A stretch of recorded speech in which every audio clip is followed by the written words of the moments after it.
देखिए, पिछले कई सालों से एमआईएम पार्टी को गुजरात की आवाम चाहती थी कि गुजरात में भी एमआईएम पार्टी आए,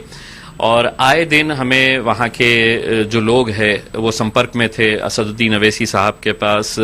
गुजरात के कई लोग जाते हैं और यही कहते थे कि एमआईएम पार्टी ने गुजरात में भी आना चाहिए। अब हमने फैसला किया है कि जो भारतीय ट्राइबल पार्टी है, बीटीपी पार्टी, छोटू भाई वसावा जी की, उनका और असद साहब की बातचीत हुई है और दोनों ने तय किया है कि आने वाले चुनाव के अंदर एआईएमआईएम पार्टी और बीटीपी पार्टी गुजरात की, ये दोनों मिलकर साथ में इलेक्शन लड़ेंगे। इस ताल्लुक से असद साहब ने मुझे आदेशित किया है, उन्होंने मुझे बताया है कि आप गुजरात जाए और बीटीपी पार्टी के जितने भी वरिष्ठ नेता हैं उन लोगों के साथ बातचीत करें और आगे की क्या रणनीति रहेगी, किस तरह से हम चुनाव साथ में मिलकर लड़ेंगे, इस बारे में एक प्राथमिक बातचीत करने के लिए मैं स्वयं अगले कुछ दिनों के अंदर मैं गुजरात जाऊंगा और गुजरात में जाकर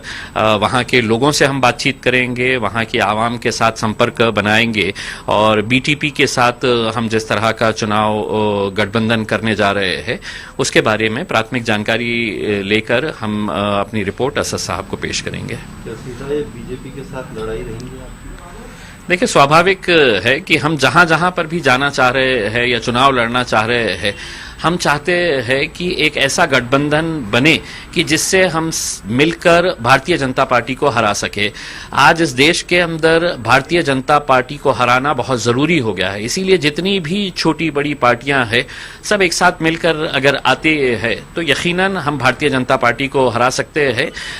भारतीय जनता पार्टी के इस गुमान में है कि गुजरात उनका गढ़ है।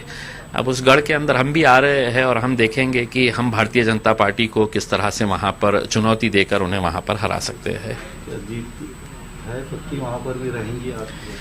देखिए, आज देश का माहौल जिस तरह से है उस माहौल को देखते हुए लोगों का यही सोच एक बन गई है कि हम भारतीय जनता पार्टी को कैसे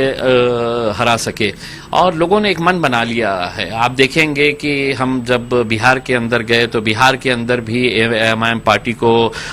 लोगों ने एक्सेप्ट किया, बहुत अच्छे तरीके से वहां पर हमें जीत मिली। हैदराबाद के नगर निगम के चुनाव जब आए तो आप वहां पर देखे होंगे कि भारतीय जनता पार्टी ने पूरी ताकत झोंकने के बावजूद भी एमआईएम पार्टी को वो कमजोर नहीं कर सके। तो हमारा ये कहना है कि अब हम देश के दूसरे इलाकों के अंदर जाएंगे, जैसा असद साहब ने पहले भी ऐलान कर दिया है कि हम पश्चिम बंगाल जाएंगे, उत्तर प्रदेश